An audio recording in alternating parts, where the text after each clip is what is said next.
तर सर्वात आधी आपण एका मिक्सिंग बाउलमध्ये 2 वाटी गव्हाचं पीठ घेऊयात। आपण नेहमी जे चपातीसाठी वापरतो तेच पीठ आहे। 1 वाटी मी इथे दूध पावडर घेते। कुठल्याही कंपनीची दूध पावडर घेऊ शकता। दूध पावडर नसेल तर नाही वापरली तरीही चालेल। अर्धा चमचा वेलची पावडर घ्यायची आहे। 4 चमचे तूप घ्यायचं आहे। तूप गरम वगैरे केलं नाहीये, जसं आहे तसंच घेतलंय। जर तुमच्याकडे घट्ट तूप असेल किंवा डालडा वापरणार असाल तर 3 चमचे घ्यायचे आहेत। आता पाव चमचा एवढा खायचा सोडा घेऊयात। खूप जास्त सोडा वापरायचा नाहीये, जास्त सोडा झाला तर पदार्थाला भेगा पडू शकतात। आता हे सगळं सुकं साहित्य मिक्स करून घेऊयात। तूप पिठाला चांगलं चोळून मिक्स करून घ्यायचं आहे। सुकं साहित्य मिक्स केल्यावर ह्यामध्ये आपल्याला दूध घ्यायचं आहे। आपण इथे 1.5 वाटी दूध घेणार आहोत, पण सगळं दूध एकत्र ॲड करायचं नाहीये। सगळ्यात आधी 1 वाटी दूध घेतलंय आणि पीठ चांगलं दुधामध्ये भिजवून घेऊयात। आपल्याला अजून दुधाची गरज लागणार आहे, त्यासाठी अर्धी वाटी दूध अजून घेतलंय। पण हे दूध सुद्धा आपण थोडं थोडं करून ॲड करणार आहोत। सगळं दूध एकदाच ओतलं तर आपला अंदाज चुकू शकतो आणि पीठ खूप जास्त पातळ होऊ शकतं। तर इथे मी अर्धी वाटी दूध पूर्णपणे ॲड केलंय। आता पीठ आपल्याला छान मऊसूत मळून घ्यायचं आहे। तर हे बघा, आपण हे पीठ छान मऊसूत अगदी लोण्याच्या गोळ्यासारखं मऊ लुसलुशीत मळून घेतलंय। हे बघा, बोट कसं आतमध्ये रुतलं जातंय, असं आपल्याला पीठ मळून घ्यायचं आहे। आता याचे 3 समान भाग करून घेऊयात। ह्यामधला एक एक गोळा घेऊन आपल्याला जाडसर लाटून घ्यायचं आहे। सुकं पीठ वापरायची गरज नाहीये, कारण पीठ मळताना आपण तूप घेतल्यामुळे पीठ पोळपाटाला चिकटणार नाही। आपल्याला नेहमीच्या चपातीपेक्षा तिप्पट जाड पोळी लाटून घ्यायची आहे। ही बघा, एवढी जाड पोळी लाटून घेतली आहे। आता याचे पीसेस करून घेऊयात।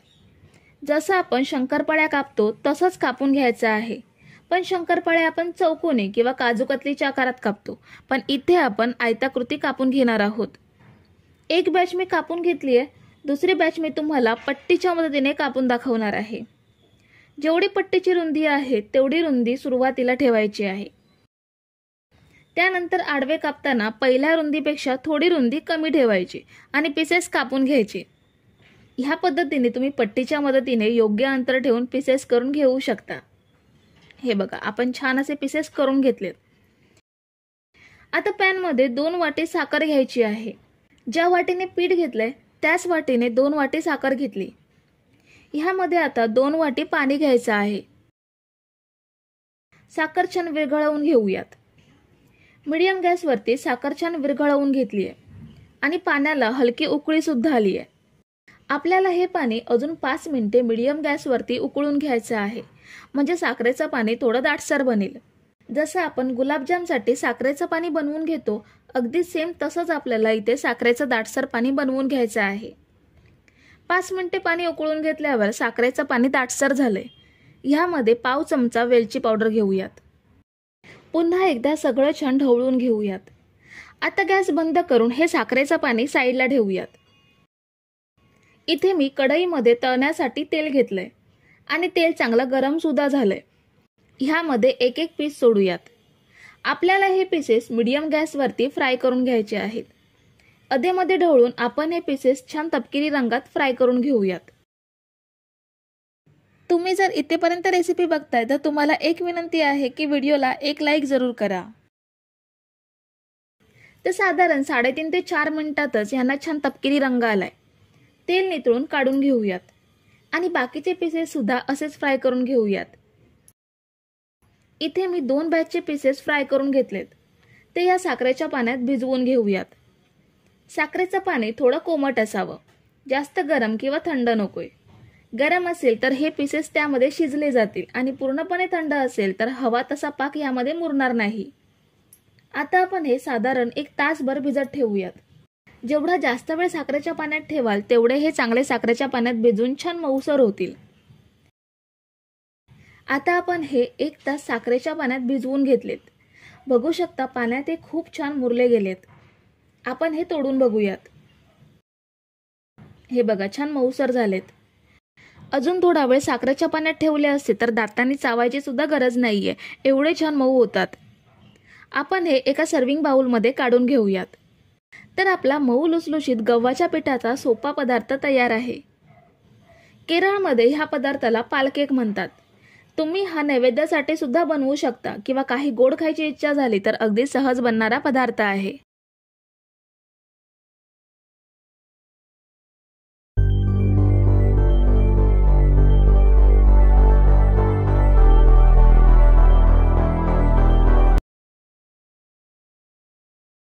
सर्वात आधी आपल्याला डाळ आणि तांदूळ भिजवून घ्यायचे आहेत. इथे मी साधे तांदूळ 1 वाटी एवढे घेते. रेशनच्या तांदळांचा सुद्धा तुम्ही इथे वापर करू शकता. त्याच सोबत घेऊयात पाऊण वाटी उडीद डाळ. डाळ आणि तांदूळ आपल्याला स्वच्छ धुवून घ्यायचे आहेत. 2 ते 3 वेळा आपण हे छान धुवून घेऊयात. तर हे बघा, आपण हे डाळ आणि तांदूळ स्वच्छ धुवून घेतलेत. आता यामध्ये पाणी घेऊन हे 5 तास भिजत ठेवायचे आहेत. जसं आपण डोसा, इडली किंवा आंबोळीसाठी डाळ आणि तांदूळ भिजवतो, अगदी सेम आपल्याला डाळ आणि तांदूळ भिजवून घ्यायचे आहेत. आता आपण एका भांड्यात 1 वाटी चणा डाळ घेऊयात. चणा डाळ सुद्धा आपल्याला भिजवून घ्यायची आहे. त्यासाठी आधी ही पहिली धुवून घेऊयात. चणा डाळ आपण स्वच्छ धुवून घेतली आहे. आता ह्यामध्ये पाणी घेऊन ही 2 तास भिजवून घेऊयात. डाळ आपण 2 तास चांगली भिजवून घेतली आहे. छान भिजली गेली आहे. आता ह्यामधील सगळं पाणी गाळून टाकूयात आणि ही डाळ कुकरमध्ये घेऊयात. डाळीमधलं पाणी आपण गाळून घेतलंय. आता ही डाळ कुकरमध्ये घेऊयात. आपण पुरणपोळीसाठी जशी डाळ शिजवून घेतो, अगदी सेम आपल्याला डाळ शिजवून घ्यायची आहे. ह्यामध्ये 2 वाटी पाणी घेऊयात आणि 2 शिट्टी काढून छान शिजवून घेऊयात. ही बघा, आपण डाळ छान 2 शिट्टी काढून शिजवून घेतली आहे. अगदी मस्त मऊसर शिजली गेली आहे. आता ह्याचं पुरणपोळीसारखं पण थोडं वेगळं पुरण बनवून घेऊयात. पॅनमध्ये 2 चमचे तूप घेऊयात. साजूक तूप किंवा डालडा सुद्धा घेऊ शकता, फक्त तेल वापरायचं नाहीये. आता ह्यामध्ये 1 वाटी ओलं खोबरं घेऊयात. खोबरं आपल्याला तुपामध्ये मिनिटभर छान परतून घ्यायचं आहे. पुरणपोळीच्या पुरणामध्ये आपण खोबरं वापरत नाही, पण ह्या पुरणामध्ये आपल्याला खोबऱ्याचा वापर करायचा आहे. खोबरं आपण छान मिनिटभर परतून घेतलंय. आता ह्यामध्ये 1.5 वाटी गूळ घेऊयात. गुळाऐवजी साखर सुद्धा घेऊ शकता किंवा गूळ पावडर असेल तर ती सुद्धा घेऊ शकता. गूळ खोबऱ्यामध्ये छान मिक्स करून घेऊयात. आता ह्यामध्ये शिजवलेली चणा डाळ ॲड करूयात. आपण पुरणपोळीसाठी जसा गूळ विरघळवून डाळ घट्ट करून घेतो, अगदी सेम आपल्याला पुरण बनवून घ्यायचं आहे. फक्त पुरणपोळी लाटताना पोळी फाटू नये म्हणून आपण डाळ चांगली स्मॅश करून घेतो. तर इथे आपण पोळ्या बनवून घेणार नाही आहोत, त्यामुळे पुरण खडबडीत असलं तरीही चालेल. आता गूळ विरघळत आलाय, पण आपल्याला हे अजून घट्ट करून घ्यायचं आहे.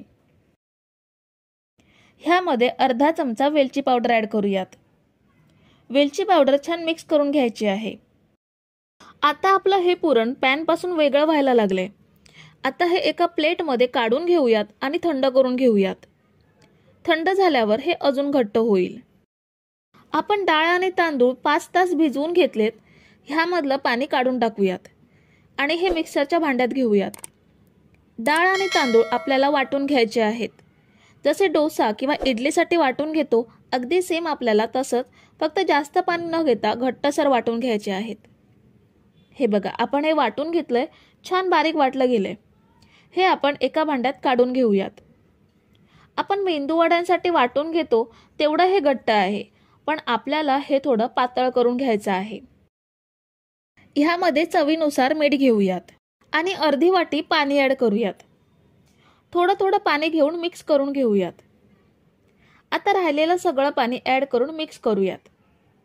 हे बघा, आपण हे छान मिक्स करून घेतलंय. अगदी परफेक्ट कन्सिस्टन्सी तयार झाली आहे. आता आपण जे पुरण तयार करून घेतलंय ते थंड झालंय. त्याचे गोळे बनवून घेऊयात. जसे पुरणपोळीसाठी पुरणाचे गोळे बनवतो, अगदी सेम पुरणाचे गोळे बनवून घ्यायचे आहेत. हे बघा, आपले सगळ्या पुरणाचे गोळे तयार झालेत. आता गॅसवरती कढई ठेवली आहे, त्यामध्ये तळण्यासाठी तेल सुद्धा घेतलंय। तेल चांगलं गरम झालंय, ह्यामध्ये थोडंसं बॅटर टाकून बघूयात। हे बघा, बुडबुडे येऊन बॅटर वरती आलंय, म्हणजे तेल चांगलं गरम झालंय। आता यामध्ये गोळे सोडूयात। पुरणाचा गोळा डाळ तांदळाच्या मिश्रणामध्ये बुडवून मग तेलात सोडायचा। तेलात सोडताना अगदी सावकाश सोडायचा। हाताने गोळा तेलात सोडायला भीती वाटत असेल तर चमच्याने सुद्धा ह्या पद्धतीने गोळे तेलात सोडू शकता। ही खूपच सोपी पद्धत आहे। आता हे आपण छान सोनेरी रंग येईपर्यंत तळून घेऊयात। तुम्ही जर इथेपर्यंत रेसिपी बघताय तर तुम्हाला एक विनंती आहे की व्हिडिओला एक लाईक जरूर करा। सगळे गोळे तेलात सोडल्यावर जर तांदळाचं बॅटर उरलं तर त्यामध्ये इनो टाकून डोसे बनवून घ्यायचे। खूप छान डोसे तयार होतात। आता आपले हे गोळे छान सोनेरी रंगात तळले गेलेत। तेल निथळून काढून घेऊयात आणि शिल्लक गोळे सुद्धा असेच तळून घेऊयात। हे बघा, आपण हे पुरणाळू छान तळून घेतलेत। बटाटा वड्यासारखा दिसणारा हा पदार्थ चवीला खूपच छान पुरणपोळीसारखा लागतो। तर मित्रमैत्रिणींनो, हा कर्नाटकातला प्रसिद्ध पदार्थ पुरणाळू आहे। आपल्या महाराष्ट्रात पुरणपोळी आणि कर्नाटक, आंध्र प्रदेशमध्ये हा पुरणाने भरलेला डाळ तांदळाचा कोटिंग असलेला हा पदार्थ पुरणाळू म्हणतात।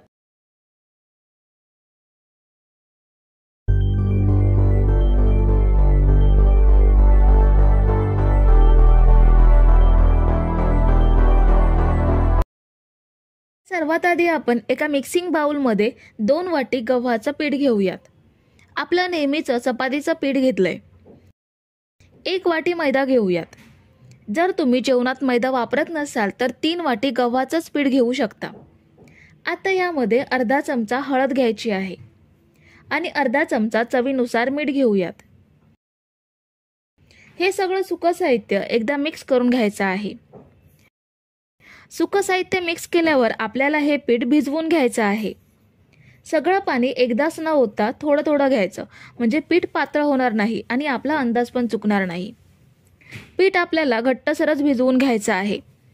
पीठ जर जास्त पातळ मळलं गेलं तर खोबऱ्याच्या बारीक तुकड्यांनी पोळी फाटण्याची शक्यता असते।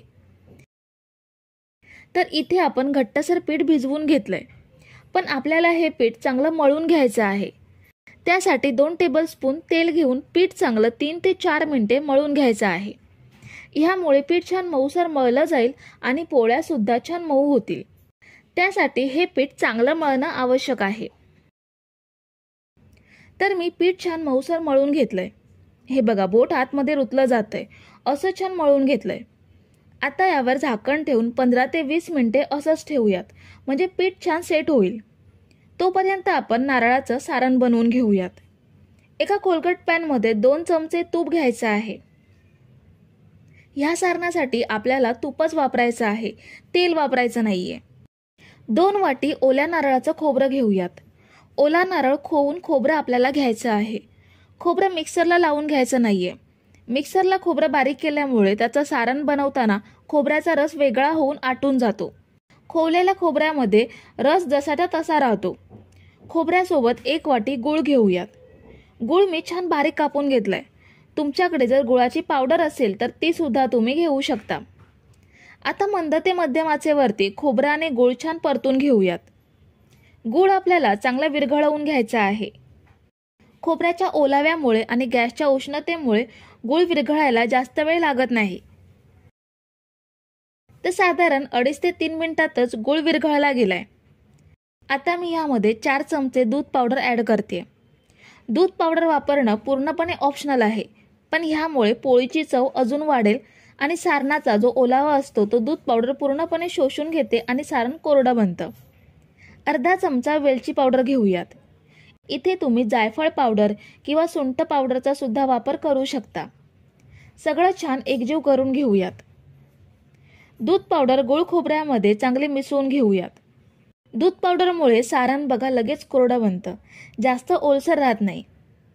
जर तुम्ही दूध पावडर वापरणार नसाल तर अजून 2 ते 3 मिनिटे सारण गॅसवरती परतून घ्यायचं, म्हणजे ते घट्ट बनेल। आता गॅस बंद करूयात आणि हे पूर्णपणे थंड करून घेऊयात। तर सारण मी इथे पूर्णपणे थंड करून घेतलंय। आता याचे गोळे बनवून घेऊयात। जसे आपण पुरणपोळीसाठी पुरणाचे गोळे बनवून घेतो सेम तसंच आपल्याला मीडियम साईजचे सारणाचे गोळे बनवायचे आहेत। हे बघा, मी इथे सगळ्या सारणाचे गोळे बनवून घेतलेत। 8 गोळे मीडियम साईजचे तयार झालेत। आता झाकून ठेवलेलं पीठ बघूयात। हे बघा, पीठ सुद्धा छान सेट झालंय। आता ह्याचे सुद्धा 8 गोळे बनवून घेऊयात। गोळे बनवताना हाताला थोडं तेल किंवा तूप लावायचं, म्हणजे पीठ हाताला चिकटत राहत नाही। तर पिठाचे सुद्धा मी 8 गोळे बनवून घेतलेत। आता एक एक गोळा घेऊन पोळी लाटून घेऊयात। हाताला सुकं पीठ लावून पिठाची खोलगट वाटी तयार करायची। अशी वाटी करायला जमत नसेल तर पुऱ्यासारखं लाटून घेऊन सारण भरून घेऊ शकता। आता यामध्ये सारणाचा गोळा भरूयात आणि सगळ्या बाजूने बंद करून घेऊयात। जसं आपण पुरणपोळीचं पुरण भरून घेतो, सेम तसंच पुरण भरून घ्यायचं आहे। वरचं शिल्लक पीठ काढून टाकायचं नाहीये। ह्या पद्धतीने वरतीच फोल्ड करून घ्यायचं। आता सुकं पीठ लावून पोळी छान लाटून घेऊयात। पोळी कितीही लाटली तरी ती फाटणार नाही, कारण आपण गव्हाच्या पिठामध्ये मैदा वापरलाय आणि तेल घेऊन पीठ चांगलं मळून 15 मिनिटे सेट करून घेतलंय। त्यामुळे आपल्याला जेवढी पातळ पोळी हवी असेल तेवढी पोळी लाटून घेऊ शकता। ही बघा, पोळी आपली लाटून झालीये। पूर्णपणे कडेपर्यंत सारण छान पसरलं गेलंय। आता ही पोळी भाजून घेऊयात। गॅसवरती पॅन ठेवलाय आणि पॅन चांगला गरम सुद्धा झालाय। थोडंसं तूप यावरती पसरवून घेऊयात आणि पोळी पॅनवरती टाकूयात। पोळी आपल्याला मीडियम टू हाय फ्लेम वरती भाजून घ्यायची आहे। दोन्ही बाजूने आवडीनुसार तेल किंवा तूप लावून पोळी भाजून घ्यायची। ही बघा, पोळी आपली छान टम्म फुगते। तुम्ही जर इथेपर्यंत रेसिपी बघताय तर तुम्हाला एक विनंती आहे की व्हिडिओला एक लाईक जरूर करा। दोन्ही साईडने व्यवस्थित भाजल्यावरती पोळी पॅन मधून काढून घेऊयात आणि बाकीच्या पोळ्या सुद्धा अशाच भाजून घेऊयात। तर आपण इथे सर्व पोळ्या भाजून घेतल्यात। खूप छान मऊ लुसलुशीत गुबगुबीत पोळ्या तयार झाल्यात। नारळाचे तुम्ही विविध पदार्थ बनवत असाल, पण एकदा ह्या पद्धतीने नारळाची पोळी नक्की बनवून पहा। ही बघा, पोळी अगदी काठोकाठ भरलेली आहे। खूप छान पोळ्या तयार झाल्यात। ह्या पोळ्या तुम्ही तूप लावून किंवा दही सोबत खाऊ शकता।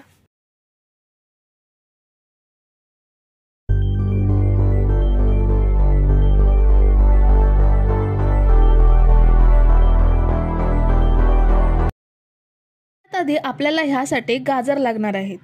इथे मी 3 मोठे फ्रेश गाजर घेतलेत। आपल्याला ह्या गाजरांना स्वच्छ धुवून सालं काढून कापून घ्यायचे आहेत। हे बघा, आपण गाजर छान कापून घेतलेत। आपल्याला हे मिक्सरला लावून घ्यायचे आहेत, त्यामुळे मिक्सरला चांगले वाटले जातील असे तुकडे करून घ्यायचे। आता हे गाजराचे तुकडे मिक्सरच्या जारमध्ये घेऊयात। त्याच सोबत घेऊयात अर्धी वाटी दूध। गरम करून थंड केलेलं दूध घ्यायचं आहे। दुधाऐवजी पाण्याचा सुद्धा वापर करू शकता। आता आपण हे छान बारीक वाटून घेऊयात। तर हे बघा, आपण हे वाटून घेतलेत। मस्त मऊसर पेस्ट बनवून घेतली आहे। आता आपण हे शिजवून घेऊयात। गॅसवरती खोलगट पॅन ठेवलाय, त्यामध्ये 1 चमचा तूप घेऊयात आणि यामध्ये बनवून घेतलेली गाजराची पेस्ट ऍड करूयात। ह्यामध्ये आपल्याला पाणी किंवा दूध काहीच न घालता हे छान शिजवून घ्यायचं आहे। गाजर मिक्सरला लावून बारीक केल्यामुळे शिजायला जास्त वेळ लागत नाही। तुपामध्ये साधारण मिनिटभर परतल्यावर ह्यावरती झाकण ठेवून हे 3 ते 4 मिनिटं मीडियम गॅसवरती शिजवून घेऊयात। गाजर शिजेपर्यंत खोलगट पॅन मध्ये एका साईडला 2 वाटी साखर घेऊयात आणि 2 वाटी पाणी घेऊयात। साखर पाण्यामध्ये छान विरघळवून घ्यायची आहे। ही बघा, साखर छान विरघळली आहे आणि पाण्याला उकळी सुद्धा आली आहे।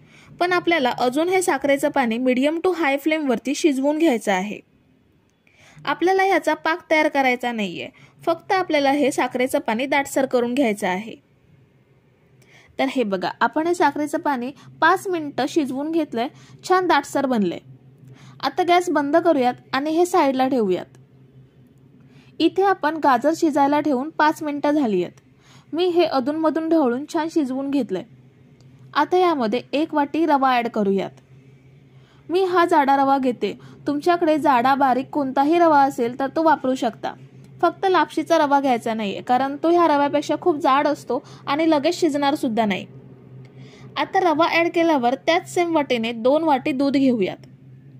इथे सुद्धा आपल्याला गरम करून थंड केलेलं दूध घ्यायचं आहे। जेवढा आपण रवा घेतोय त्याच्या दुप्पट आपल्याला दूध घ्यायचं आहे। आता आपल्याला हे सगळं छान मिक्स करून रवा आपल्याला शिजवून घ्यायचा आहे। मंद आचेवरती सतत ढवळत रवा छान शिजवून घेऊयात। फास्ट गॅसवरती मिश्रण ढवळायचं नाही, कारण फास्ट गॅसवरती रवा लवकर घट्ट होईल आणि शिजणार नाही, म्हणून मंद आचेवरती शिजवून घेऊयात। तर हे बघा, आता 3 मिनिटं झाली आहेत, रवा शिजत आलाय आणि घट्ट सुद्धा होत चाललाय। आता यामध्ये अर्धा चमचा वेलची पावडर ॲड करूयात। आता छान मिक्स करून घेऊयात। रवा अजूनही सैल आहे, आपल्याला हा छान घट्ट करून घ्यायचा आहे। ह्यामध्ये आपण स्टफिंग भरून ह्याचे गोळे बनवून घेणार आहोत, म्हणून आपल्याला हे अजून घट्ट करून घ्यायचं आहे। तर हे बघा, रवा ॲड केल्यानंतर पूर्ण 6 मिनिटं झाली आहेत, मिश्रण छान घट्ट झालंय आणि पॅन पासून सेपरेट होते। आता हे मिश्रण आपण एका भांड्यात काढून घेऊयात। तर हे बघा, आपण हे मिश्रण ह्या भांड्यात काढून थंड करून घेऊयात। मिश्रण थंड होईपर्यंत आपण रसगुल्ल्यामध्ये भरण्यासाठी स्टफिंग तयार करून घेऊयात। त्यासाठी मिक्सरच्या भांड्यात 1 वाटी ओलं खोबरं घेऊयात। खोबरं आपल्याला पाणी किंवा दूध काहीच न घालता बारीक वाटून घ्यायचं आहे। हे बघा, आपण हे छान बारीक वाटून घेतले। ह्या पद्धतीने छान बारीक करून घेतले। आता पॅन मध्ये बारीक केलेलं खोबरं घेऊयात। तुमच्याकडे जर डेसिकेटेड कोकोनट असेल तर ते तुम्ही डायरेक्ट घेऊ शकता। आता यामध्ये अर्धी वाटी दूध पावडर घेऊयात आणि अर्धी वाटी दूध घेऊयात आणि त्याच सोबत अर्धा चमचा तूप घेऊयात। सगळं छान एकजीव करून घ्यायचं आहे। आपल्याला हे मिश्रण घट्ट करून घ्यायचं आहे। मीडियम गॅसवरती आपण हे मिश्रण सतत ढवळून घट्ट करून घेऊयात। तर हे बघा, साधारण 4 मिनिटातच हे घट्ट झालंय आणि पॅन पासून सेपरेट सुद्धा होऊ लागले। आता गॅस बंद करूयात आणि हे एका भांड्यात काढून घेऊयात। आपण जे स्टफिंग बनवून घेतलंय ते थंड सुद्धा करून घेतलंय। ह्याचे आपल्याला लहान लहान गोळे बनवून घ्यायचे आहेत। गाजराच्या गोळ्यांपेक्षा हे गोळे लहान असायला पाहिजेत। हे बघा, ह्या पद्धतीने सगळ्या मिश्रणाचे लहान लहान गोळे बनवून घेऊयात। तर हे बघा, आपण सगळ्या मिश्रणाचे गोळे बनवून घेतलेत। इथे आपलं गाजराचं मिश्रण सुद्धा थंड झालंय। आता ह्याचे गोळे बनवून घेऊयात। मिश्रण हाताला चिकटू नये म्हणून हाताला तेल किंवा तूप लावून घ्यायचं आणि आता थोडं थोडं मिश्रण घेऊन गोळा बनवून घ्यायचा आणि मोदकाला पारी करतो तशी पारी बनवून घ्यायची आणि आपण जे सारण बनवून घेतलंय त्याचा गोळा ह्यामध्ये घेऊन सगळ्या बाजूने हे बंद करायचं। असं ह्या पद्धतीने बंद करून गोल करायचा आणि असं फ्लॅट करून घ्यायचं। तुम्ही आवडीनुसार गोल आकारात किंवा सिलेंडर शेप मध्ये सुद्धा बनवून घेऊ शकता, पण फ्लॅट केल्यामुळे हे साखरेच्या पाकात लवकर मुरतं, म्हणून मी असं फ्लॅट करून घेते। आपण शिल्लक मिश्रणाचे असेच रसगुल्ले बनवून घेऊयात। हे बघा, आपण मस्त असे रसगुल्ले शेप देऊन तयार केलेत। आता हे फ्राय करून घेऊयात। कढईमध्ये तळण्यासाठी तेल घेतलंय। तेल खूप जास्त घ्यायचं नाहीये, जेवढे रसगुल्ले बुडतील तेवढंच तेल घ्यायचं आहे आणि तेल चांगलं गरम करून घ्यायचं आहे। तेल चांगलं गरम झाल्यावरतीच हे गोळे तेलात सोडायचे। जर तेलाचं तापमान कमी असेल तर हे तेलात विरघळू शकतात, म्हणून तेल चांगलं गरम झाल्यावरती गोळे तेलात सोडून फ्राय करून घ्यायचे। आपल्याला चांगले हाय फ्लेम वरती फ्राय करून घ्यायचे आहेत, कारण रवा आणि गाजर आपण आधीच शिजवून घेतलेत। फक्त बाहेरचं आवरण हलकं कडक होण्यासाठी आपण फ्राय करून घेतोय। साधारण मिनिटभरातच हे परतून घेऊयात। पुन्हा दुसऱ्या साइडने हे चेक करूयात। दुसऱ्या साइडने सुद्धा छान फ्राय झालेत। आता काढून घेऊयात। तर अगदी 3ऱ्या मिनिटातच आपण हे कढईमधून काढून घेतलेत। बाकीचे रसगुल्ले सुद्धा असेच बनवून घेऊयात। आता आपण जे साखरेचं पाणी बनवून घेतलंय ते थंड झालंय। पुन्हा आपण ते अर्धा मिनिट हाय फ्लेम वरती गरम करून घेऊयात। रसगुल्ले पाकात टाकताना पाक थोडा गरम करून घ्यायचा, म्हणजे लवकर पाक रसगुल्ल्यामध्ये मुरतो। जर तुम्ही इथेपर्यंत रेसिपी बघताय तर रेसिपीला एक लाईक जरूर करा। हे बघा, आपण हे अर्धा मिनिट पाक गरम करून घेतलाय। गॅस बंद करूयात आणि रसगुल्ले पाकात सोडूयात। इथे पुन्हा एकदा लक्षात घ्या, आपण गॅस पूर्णपणे बंद केलाय आणि रसगुल्ले पाकात सोडतोय। हे रसगुल्ले 15 ते 20 मिनिटात चांगले मुरतात। तर हे बघा, आपण मस्त असे रसरशीत मऊसूत गाजराचे रसगुल्ले बनवून घेतलेत. गाजराचा हलवा तर नेहमी बनवतो, एकदा रसगुल्ले नक्की बनवून पहा, खूप छान लागतात टेस्टला. आतमधल्या सारणामुळे हे खूप चविष्ट लागतात.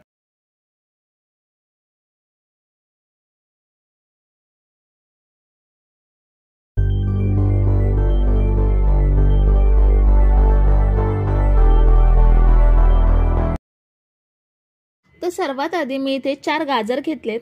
गाजर आपल्याला अशी थंडीच्या दिवसात मिळतात तेच गाजर घ्यायचे आहेत. भगव्या किंवा नारंगी रंगाचे गाजर असतात ते घ्यायचे नाहीयेत. गाजर स्वच्छ धुवून साल काढून कापून घेऊयात. हे बघा, आपण मस्त गाजर कापून घेतलेत. आपण मिक्सरला लावून बारीक पेस्ट करून घेणार आहोत, त्यामुळे असे तुकडे करून घेतलेत. आपण हे मिक्सरच्या जारमध्ये घेऊयात.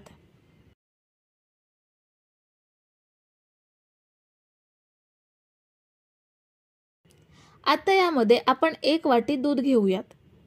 गरम करून थंड केलेलं दूध 1 वाटी एवढं घ्यायचं आहे. आता आपण हे मिक्सरला लावून ह्याची मस्त प्युरी बनवून घेऊयात.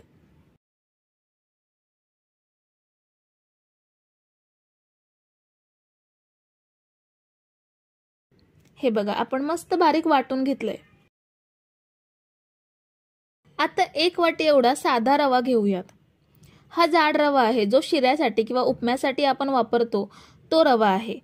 तुमच्याकडे बारीक रवा असेल तर तो तुम्ही इथे डायरेक्ट वापरू शकता. मी हा रवा मिक्सरच्या भांड्यात घेऊन बारीक करून घेणार आहे. हा बघा, रवा आपण छान बारीक करून घेतलाय.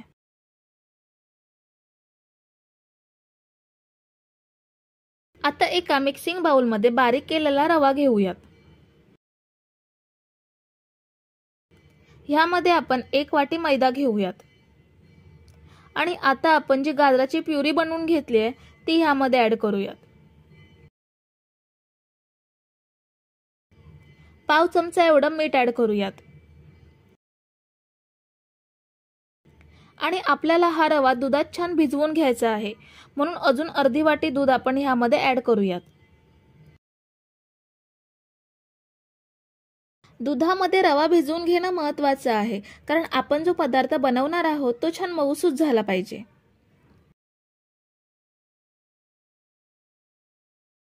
ह्यामध्ये तुम्हाला मैदा वापरायचा नसेल तर मला कमेंट करून सांगा, म्हणजे आपण मैदा न वापरता हा पदार्थ कसा बनवायचा त्याची रेसिपी बनवू शकतो. तर आपण सगळं साहित्य छान मिक्स करून घेतलंय. आता ह्यावर झाकण ठेवून 15 मिनिटे रवा छान भिजवून घेऊयात. रवा भिजेपर्यंत आपण साखरेचं दाटसर पाणी बनवून घेऊयात. एका भांड्यात 2 वाटी एवढी साखर घेऊयात. आणि 2 वाटी एवढं पाणी घ्यायचं आहे. मीडियम गॅसवरती साखर छान वितळवून घ्यायची आहे. 2 ते 3 मिनिटात साखर छान वितळली आहे आणि पाण्याला उकळी सुद्धा आली आहे. पण अजून आपण 5 मिनिटे हे मीडियम गॅसवरती उकळून घेऊयात, म्हणजे साखरेचं पाणी थोडं दाटसर होईल. आपल्याला 1 तरी किंवा 2 तरी पाक बनवायचा नाहीये, फक्त साखरेचं पाणी आपण दाटसर बनवून घेणार आहोत. तर आपण हे अजून 5 मिनिटे शिजवून घेतलंय. ह्यामध्ये अर्धा चमचा वेलची पावडर ऍड करूयात. वेलची पावडर छान मिक्स करून घ्यायची आहे. वेलची पावडर मिक्स करून घेतली आहे. आता आपण गॅस बंद करूयात आणि हे साईडला ठेवूयात. आता रवा भिजवून 15 मिनिटं झाली आहेत. बघू शकता रव्याने पाणी शोषून घेतलंय, त्यामुळे मिश्रण थोडं घट्ट झालंय. आपल्याला हे थोडं पातळ करून घ्यायचं आहे. जसं केकसाठी बॅटर बनवतो अगदी सेम तसंच बॅटर बनवून घ्यायचं आहे. त्यासाठी ह्यामध्ये आपण पाऊण वाटी एवढं दूध ऍड करूयात. पुन्हा आपण हे छान मिक्स करून घेऊयात. ह्याची टेस्ट अजून वाढवण्यासाठी ह्यामध्ये आपण दूध पावडरचा सुद्धा वापर करू शकतो किंवा खवा सुद्धा ह्यामध्ये ऍड करू शकतो. पण बिना खव्याचं किंवा बिना दूध पावडरचं सुद्धा हे खूप छान लागतं.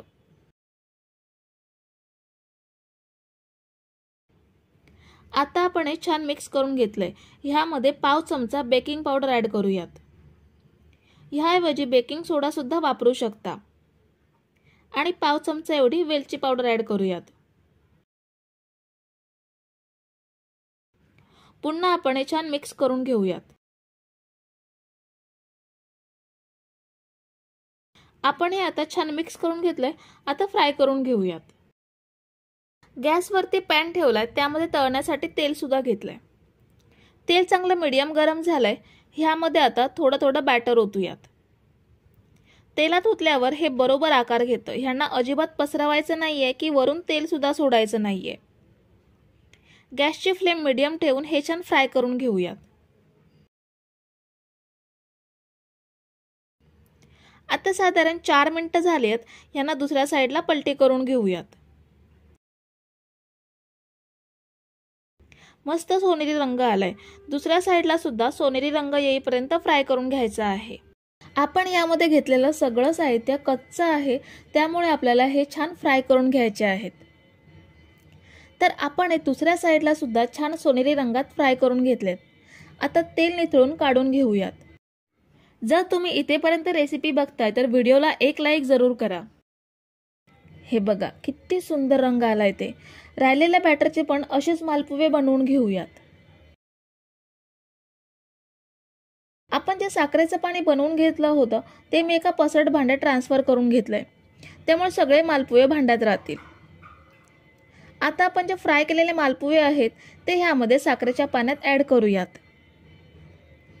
आता आपण हे साखरेच्या पाण्यात अर्धा तास मुरवून घेऊयात, म्हणजे मालपुवे गरम असल्यामुळे साखरेचं पाणी लवकर शोषून घेतील. तर आता आपण हे अर्धा तास साखरेच्या पाण्यात छान मुरवून घेतलेत. प्लेटमध्ये काढून घेऊयात. खूप मस्त दिसतात. ह्यामध्ये आपण फूड कलर वगैरे काहीच न वापरता बघू शकता किती सुंदर दिसतात ते, आणि मस्त रसरशीत आणि मऊ लुसलुशीत झालेत. तर मंडळी, आजची रेसिपी कशी वाटली हे मला कमेंट करून नक्की सांगा. आणि रेसिपी आवडली असेल तर लाईक जरूर करा. आणि चॅनलला सबस्क्राईब केलं नसेल तर पटकन सबस्क्राईब करून घ्या, कारण अशा छान छान रेसिपीज तुम्हाला माझ्या चॅनलवरती पाहायला मिळतील. थँक्यू.